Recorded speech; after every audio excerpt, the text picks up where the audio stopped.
This video will discuss elections and campaigns in American government. In recent years, campaigns have become longer and much more expensive, which has sparked a demand for campaign finance reform. Elections are a really important form of political participation. They give individuals a regular opportunity to replace leaders without overthrowing them.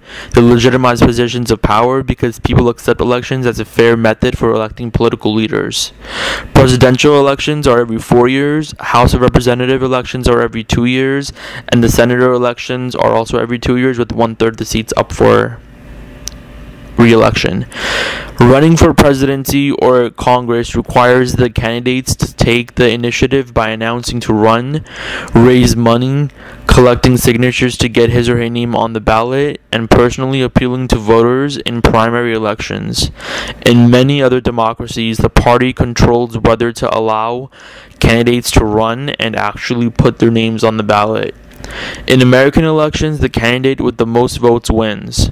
The winner doesn't need to have a majority, which is more than 50%, but instead they can only have a plurality, which is the largest number of votes. The winner takes all plurality systems,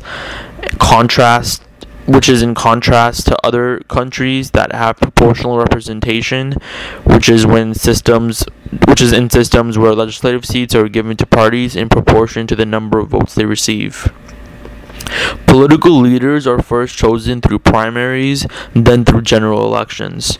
A primary is used to select a party's candidate for elective offices. There are closed primaries, open primaries, and blanket primaries.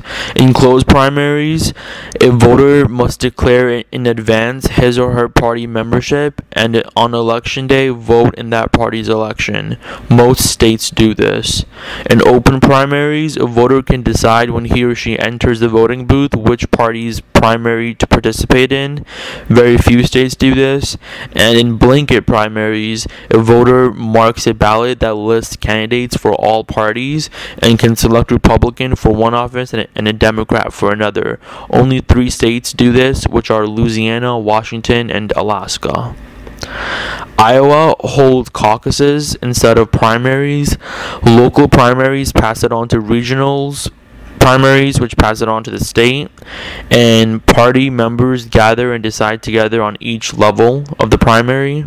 50% of the eligible voters in America actually vote in general elections, while only 25% of the eligible American population votes in primary elections.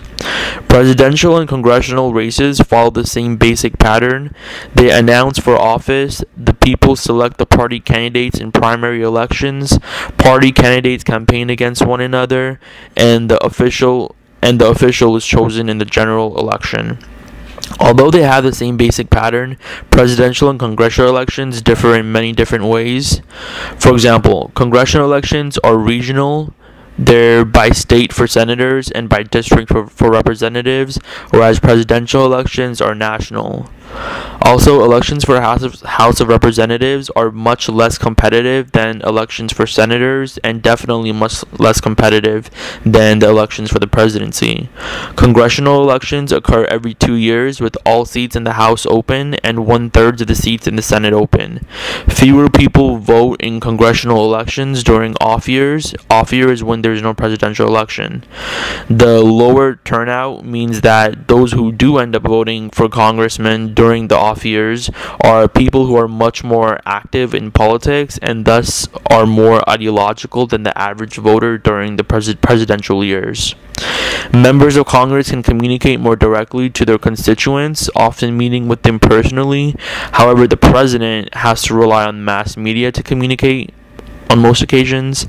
Another difference is that Congress can deny responsibility for problems in government even if he or she is an incumbent, and they can actually end up blaming it on other members of Congress or even the president.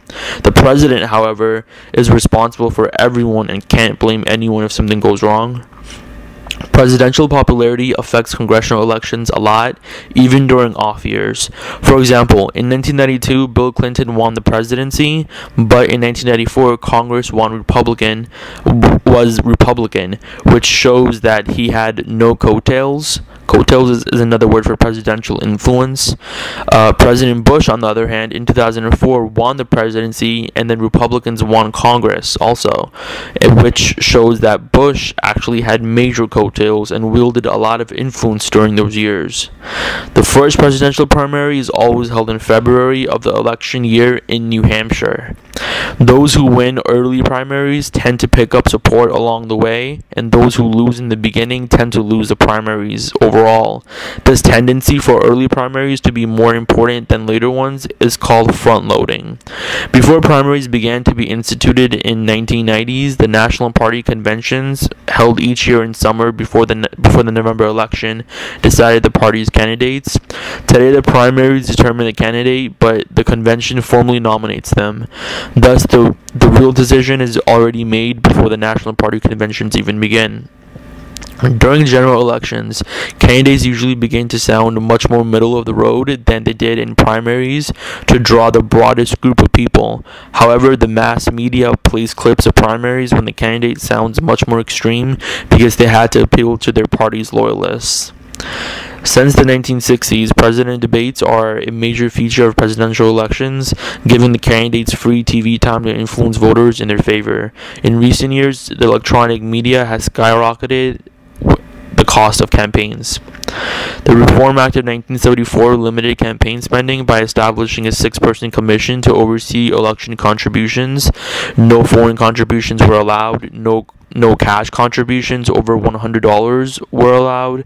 Individual contributions were limited to $1,000 per candidate, $20,000 to a national party committee, and $5,000 to a political action committee.